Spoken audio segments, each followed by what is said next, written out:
Hello friends, in this lecture we will cover three topics: citizenship, democracy and civil society. So let us start now from citizenship. The concept of citizenship dates back to ancient times. Citizens meant those who enjoyed complete membership of a city, Greek city-state. Because in ancient Greek city-state, women and slaves did not constitute full members. This concept has taken multidimensional characters in modern times. So in ancient time, women and slaves didn't constitute the full members, and this concept evolved in the course of time. In a medieval time, members of a state considered as subject, but they had duties towards the state but did not use any right from the state. As a civil society developed, perceptions of individuals changed from subject to citizen. So not only the state but the citizens also have legitimate expectations from state. So certain rights emerge which states could not deny to its members. These are regarded as the fundamental rights of a citizen. P.H. Marshall, in his book Citizenship of Social Class, has defined citizenship as citizenship is a status bestowed on a full member of a society. There are various means to achieve such membership. For example, by birth, by descent, and naturalization or adoption. A citizen member enjoys certain rights. However, the rights are not static in nature. They change over time. In the 18th century, the members for the first time got the civic rights, which included equality before the law, equal protection of law,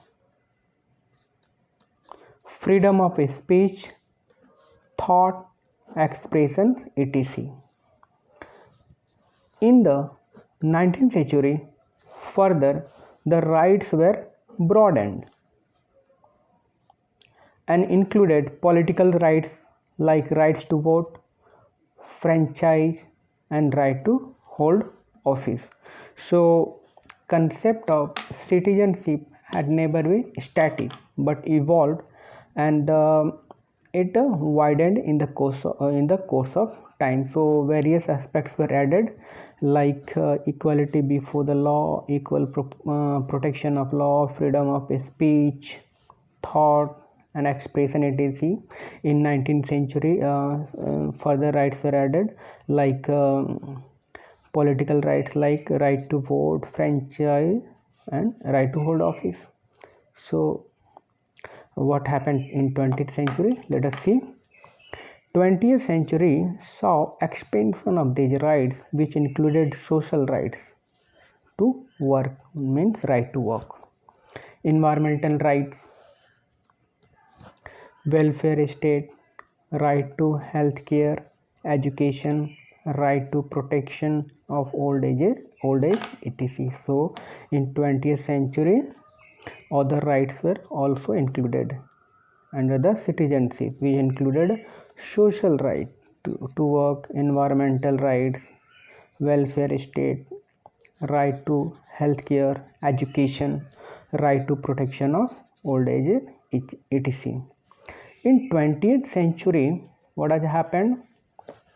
In 20th century, 21st century, new dimensions have been added like sexual rights, right to have different sexual preferences. For example, homosexuality, lesbianism, gay marriages. Another new kind of rights has been added is ecological right, which includes the right to have a healthy atmosphere and protection of environment. Now, new concepts are arising like multiculturalism, protection of cultural heritage, indigenous language, etc. Further, citizenship is no more attached with concept of nation state. New concepts like global citizenship, transnational citizenship are coming up. For example, Indian Parliament has passed the concept of dual citizenship for people of Indian origin settled abroad. So this is all about citizenship. This is a small topic, and hardly 150 or 200 words questions would be asked. Particularly here we can see P.H. Marshall's viewpoints have been asked on citizenship. So now let us move to the topic democracy. Democracy. The origin of democracy as an idea and a practice go back to the city-state of Greek in 5th century BC. At that time, it meant simply the rule of citizens, demos means citizens, and was designed to allow all citizens to have a voice in decisions that would affect all. Thus, the word democracy has its roots in Greek term demokratia. Demos means people, kratos means rule. According to Anthony Giddens, democracy in its basic meaning is therefore a political system in which the people, not the monarchy or aristocracies, rule. Contemporary democracies are all very different from the ancient Greek model. The pattern that emerged in England in the 17th century AD slowly became the model for the world and was one of the representative democracy. However, the form that democracy takes in a given context is largely an outcome of how its values and goals are understood and are prioritized.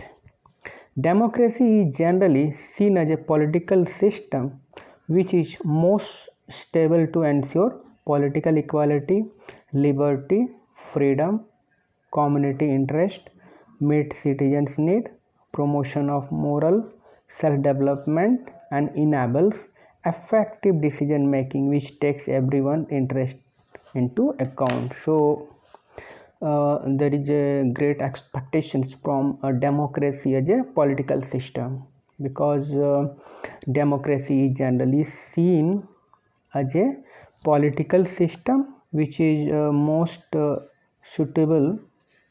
It is not stable, most suitable. It is most suitable to ensure political equality, liberty, freedom, community interest, meet citizenship need, promotion of moral self-development, and enables effective decision making. That's effective, which takes everyone's interest into account.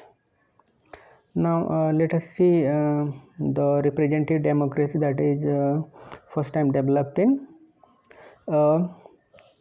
England, and in India also it is same parliamentary form of democracy, that is representative democracy. So representative democracy which developed in England is based on the concept of indirect representation. Here citizens elect politicians, representatives, who promise to represent the interest of citizens in debates and decisions which typically take place in some central national forum such as Parliament or Congress. Here Parliament, Indian Parliament, and Congress, US. Thus, ideally, the parliament becomes a miniature of all citizens. So under representative democracy, parliament is a miniature of all citizens. However, in practice, representatives in a democracy belong to parties which propose general policy or programs rather than responding to citizens on an issue basis. This shows that parties in a representative, actually we can witness here in India also, those representatives rather more loyal to their party than individual citizens in their constituency. So this shows that parties in a representative democracy become independent centers of power. We can witness in India also, delinking themselves from the issues of citizens.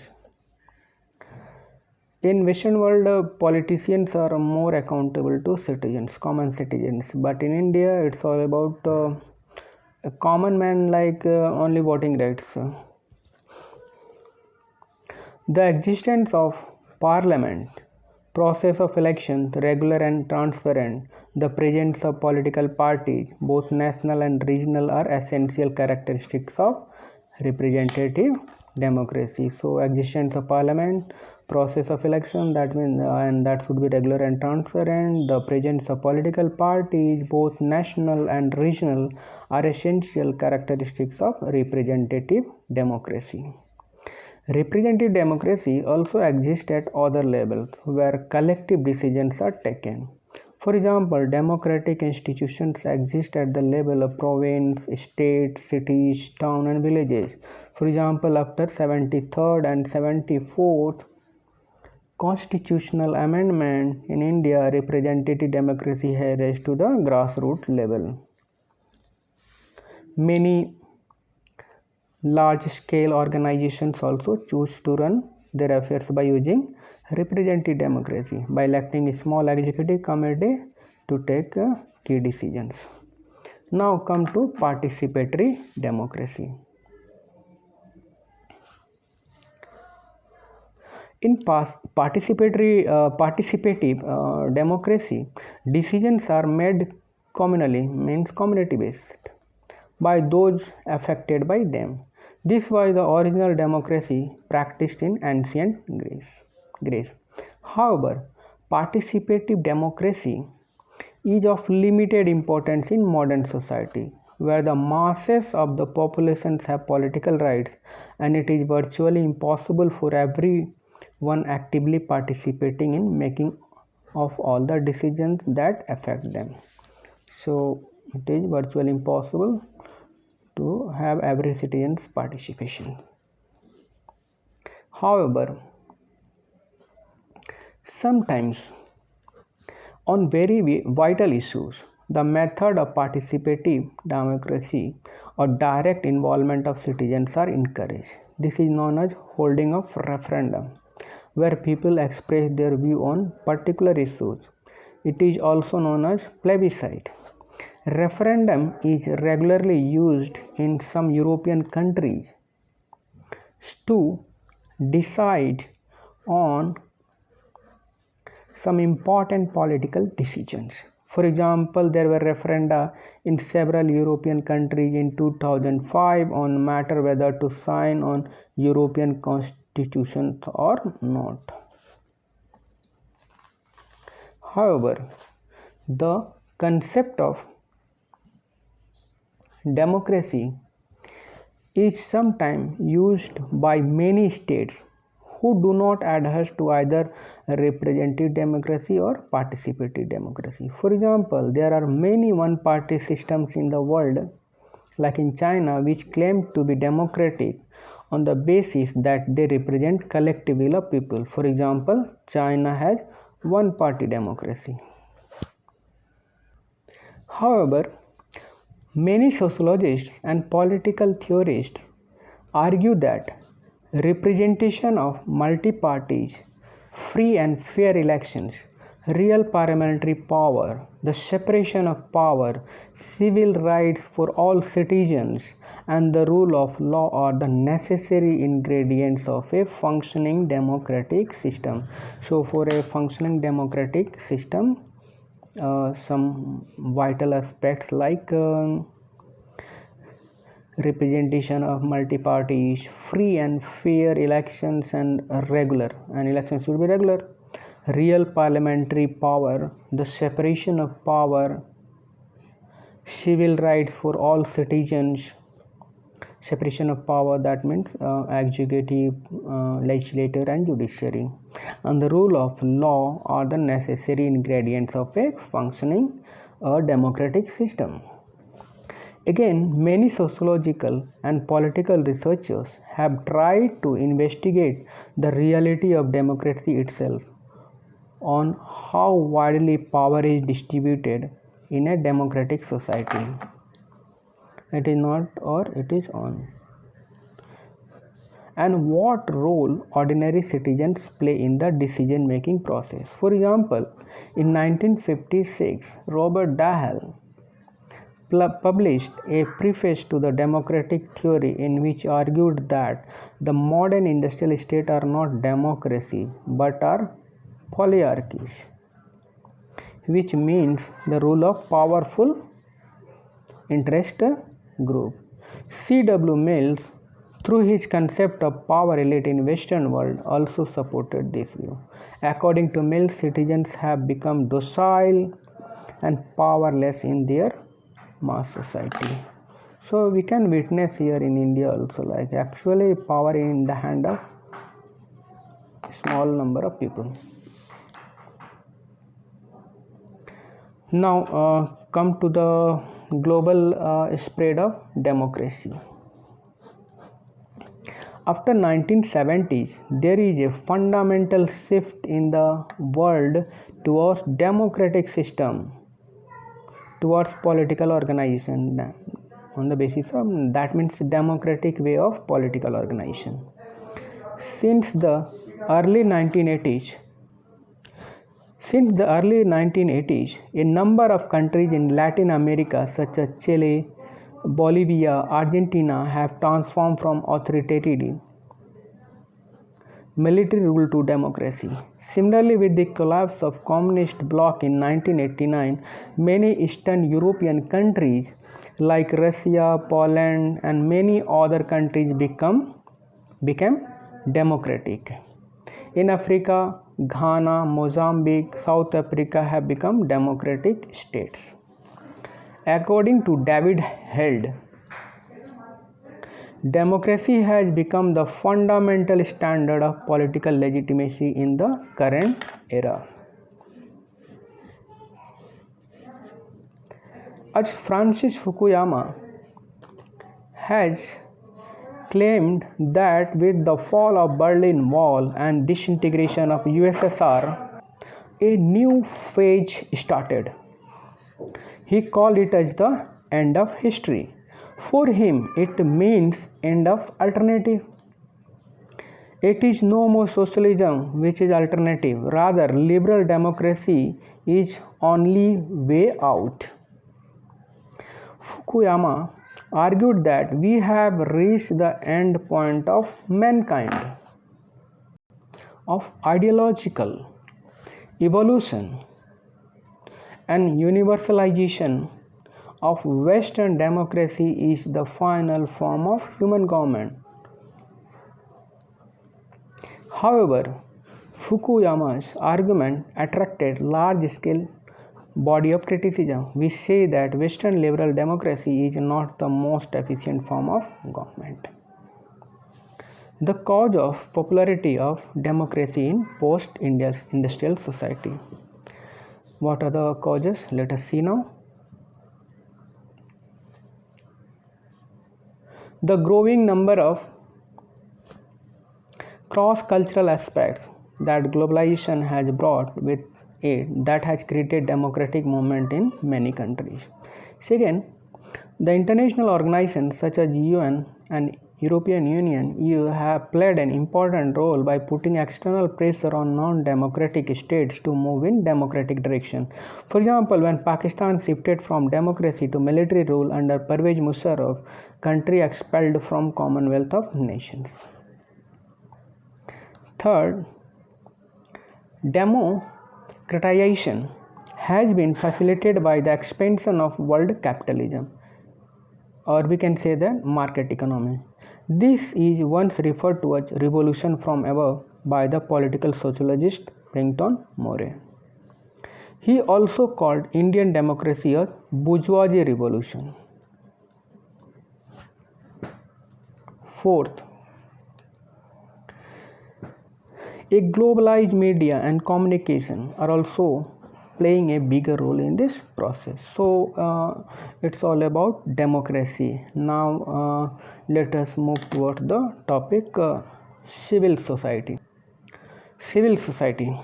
A civil society is comprised of groups or organizations working in the interest of the citizens but operating outside of the governmental and for-profit sector. Organizations and institutions that make up civil society include labor unions, non-profit organizations, churches, and other service agencies that provide an important service to society but generally ask for very little in return. So basically outside the government and for-profit sector. So it is generally a non-profit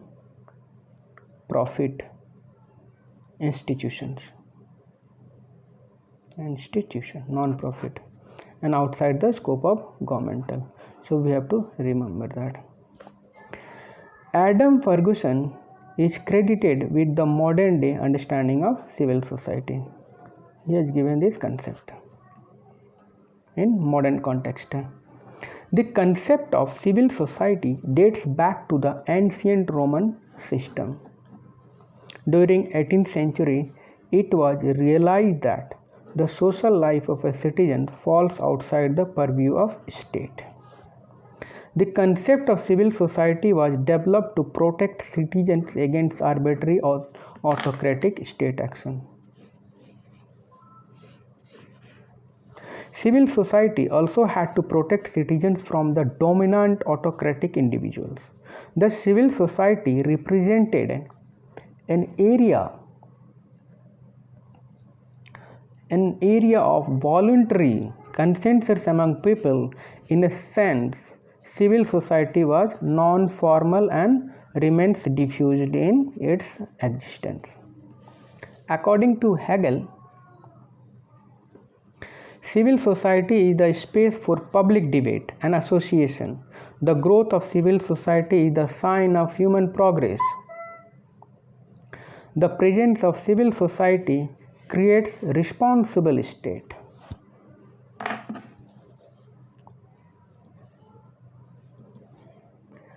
However, Marxists and neo-Marxists do not look civil society in a positive way. According to them, civil society is the creation of bourgeoisie in an effort to maintain status quo or to protect the interest of certain groups. For example, Antonio Gramsci, neo-Marxist, argued that state is comprised of two parts. One is political society and second is civil society. Political society is ruled by force, but along with force, consensus is also necessary so that authority will look normal, natural, and legitimate. So, according to Gramsci, it is the civil society which creates the consensus for accepting the authority of capitalist, fascist state. So, for Gramsci, civil society contributes in a major way towards creation of hegemony. So Gramsci, a neo-Marxist, argued that the state comprises of two parts. So according to him, civil society is part of state.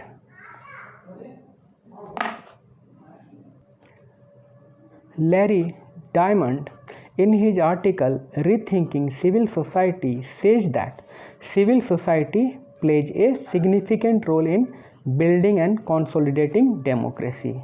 In his view, civil society performs following important functions: to limit state power, to empower citizens, to inculcate and promote the development of democratic attributes among citizens, to provide avenues for political parties and other organizations to articulate, aggregate, and represent their interest, to function as a recruiting, informational, and leadership generating agency. A well founded civil society could act as a shock absorbing institution to mitigate conflict, to generate public and political support for successful economic and political reforms, election monitoring, strengthening citizen attitude toward the state. So it's all about civil society. Okay, thank you very much.